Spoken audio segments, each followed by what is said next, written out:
Hello viewers, routine బొబ్బట్లు తిని bore కొట్టిందా? అయితే ఈ నువ్వుల బొబ్బట్లు తప్పకుండా ట్రై చేయాలండి. చాలా టేస్టీగా ఉంది. చూసారు కదండి ఎలా పొంగాయో. సో ఇది మా అమ్మమ్మ చేసి పెట్టారు, చాలా రుచిగా వచ్చాయి. ముందుగా ఒక పెనం మీద 100 గ్రామ్స్ నువ్వులు తీసుకోవాలి. నువ్వులు బాగా సన్నని మంట మీద వేగనివ్వాలి.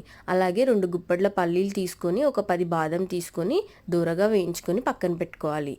పల్లీలు పొట్టైనా తీసుకోవచ్చు, అలా అయినా వేసుకోవచ్చు. నేను పొట్టు తీసి ఫస్ట్ పల్లీలు గ్రైండ్ చేశానండి.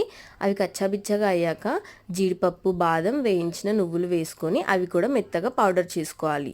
ఇందులో తురిమిన బెల్లం మన టేస్ట్కి తగ్గట్టు వేసుకోవాలి.